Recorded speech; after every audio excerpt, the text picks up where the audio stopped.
बहुत कम लोग जानते हैं कि पंजाब भी एक देश हुआ करता था जो अफगानिस्तान से चीन तक फैला हुआ था, जिसका राजा था महाराजा रणजीत सिंह।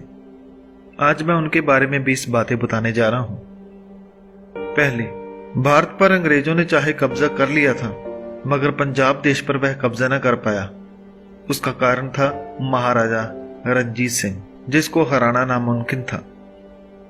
अंग्रेजों ने पंजाब पर कब्जा उस वक्त किया जब महाराजा रणजीत सिंह जी का देहांत हो गया था। देहांत के कुछ साल बाद गोरों ने पहले तो सिखों को अलग किया, उसके बाद पंजाब पर कब्जा कर लिया। महाराजा रणजीत सिंह कैसा राजा था, आओ मिलकर उनके बारे में जानते हैं। सबसे पहली बात, वो बहुत बड़े योद्धा थे। वो छोटी उम्र में ही पिता के साथ युद्ध में जाया करते थे और कई जंगें उन्होंने बचपन में ही जीती। छोटी ही उम्र पे उनके सिर से पिता का साया उठ गया और महाराजा रणजीत सिंह को भी छोटी ही उम्र में खत्म करने की साजिश की गई।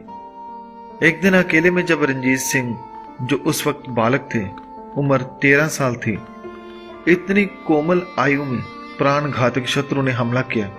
हमला करने वाले हशमत खां को बालक रणजीत सिंह ने छोटी कृपाण से उसे बहुत ही फुर्ती से वार करके उसे मौत की नींद सुला दिया।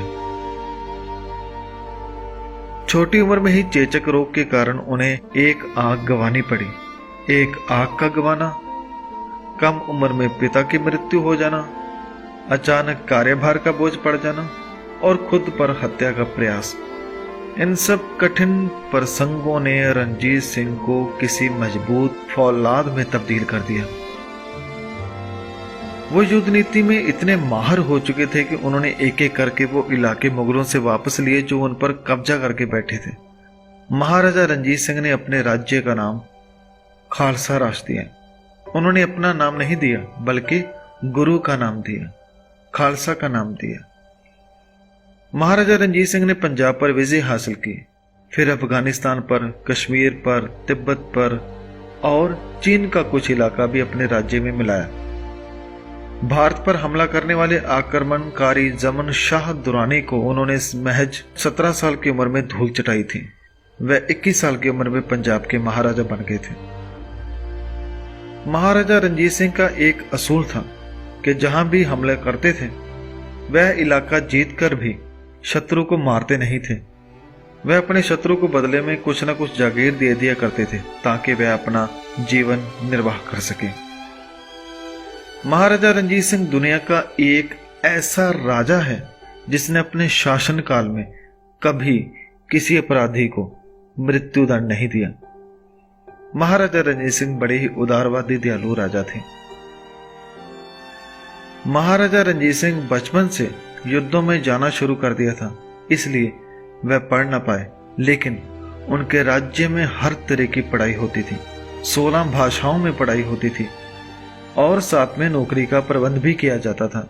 यहां तक कि हर गुरुद्वारा साहब, मंदिर, मस्जिद में भी स्कूल लगाए जाते थे। महाराजा रणजीत सिंह हर धर्म का सत्कार करता था। उन्होंने श्री दरबार साहब और अनेकों ही हिंदू व मुस्लिम धार्मिक स्थानों पर सोने की सेवा की और नगद सालाना चंदा भी लगाया था। महाराजा रणजीत सिंह ने कभी अपने नाम का सिक्का नहीं चलाया। उसने गुरु नानक व गुरु गोबिंद सिंह जी के नाम का सिक्का चलाया था। महाराजा रणजीत सिंह वक्त के बहुत पाबंद थे। हर रोज सुबह वे श्री गुरु ग्रंथ साहब जी का पाठ सुनते थे, फिर रोजाना फौजों को खुद चेक करते थे और घोड़े पर सवार होकर अपने राज्य का चक्कर लगाते और सुबह खाने के बाद सारा दिन दफ्तर लगाकर रात तक काम करते थे। दुनिया का सबसे कीमती हीरा भी महाराजा रणजीत सिंह के पास था, जिसको उनके देहांत के बाद अंग्रेज ले गए थे।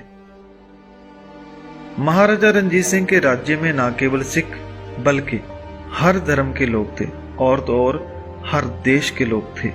उनकी फौज में बहुत से गोरे अफसर भी थे। महाराजा रणजीत सिंह के इलाज के लिए वैद्यों के अलावा डॉक्टर भी रहते थे जो अंग्रेज थे। महाराजा के सैनिक दल में कैप्टन वैड काम करते थे। वह लिखते हैं कि महाराजा रणजीत सिंह की याद शक्ति बहुत तेज थी। वह 10 से 12 हजार गांव के नाम और उनके इतिहास के बारे में बड़ी अच्छी तरह से जानते थे। महाराजा रणजीत सिंह ने कभी अपने लिए तख्त नहीं बनवाया, वह एक कुर्सी लगाकर ही बैठते थे। उन्होंने कभी भी बड़े होने का अभिमान नहीं किया, वह सदा वाहिगुरु के शुक्र में रहते थे। महाराजा रणजीत सिंह ने जो विशाल शक्ति खड़ी की वह 1939 में दूसरे विश्व युद्ध के समय ब्रिटिश सैन्य शक्ति के बराबर थी। इसमें 52,000 पैदल, 31,000 घोड़सवार, 384 भारी और 400 हल्की तोपें थीं। इनकी दूरदर्शी नीति के कारण भारत के पश्चिमी सीमा पर सैकड़ों वर्षों से हो रहे मुस्लिम आक्रमणों पर पंजाब ने रोक लगा दी थी। महाराजा रणजीत सिंह ने अपने राज्य का प्रबंध, आर्मी का प्रबंध, पढ़ाई और सरकारी अदारों के इस तरह से चलाया कि विदेशों से आने वाले खोजी, लेखक और आर्मी अफसर भी लिखते थे कि पंजाब हमारे यूरोप के देशों से बहुत आगे है। दोस्तों, इसकी और जानकारी के लिए आप खुद किताबें पढ़ सकते हैं जो नेट पर मौजूद हैं। महाराजा रणजीत सिंह एक सिख राजा था, मगर किसी को भी जबरदस्ती सिख नहीं बनाया, बल्कि उन्हें देखकर बहुत सारे लोग सिख बने, क्योंकि वह बहुत ही समझदार, ईमानदार और नेकदिल इंसान था। महाराजा रणजीत सिंह का देहांत 27 जून 1839 को हुआ और 28 जून को उनका अंतिम संस्कार किया गया। वो महाराजा जो हर धर्म और हर इंसान के दिल की धड़कन था, वो सदा के लिए चला गया। पंजाब के लोग कहते हैं कि उस दिन केवल महाराजा रणजीत सिंह ही नहीं गए, बल्कि पंजाब की तकदीर भी चली गई। उसके बाद पंजाब को ऐसा महाराजा नहीं मिला जो सबसे मिलकर चल सके। पूरी सिख कौम उनको आज के दिन याद करती है, क्योंकि आज के दिन वह हमें छोड़कर चले गए थे और इतना बड़ा साम्राज्य जो हमें दिया उसे हम संभाल ना सके। ये हमारी बदकिस्मती है। धन्यवाद। वाहिगुरू जी का खालसा, वाहिगुरू जी की फतेह।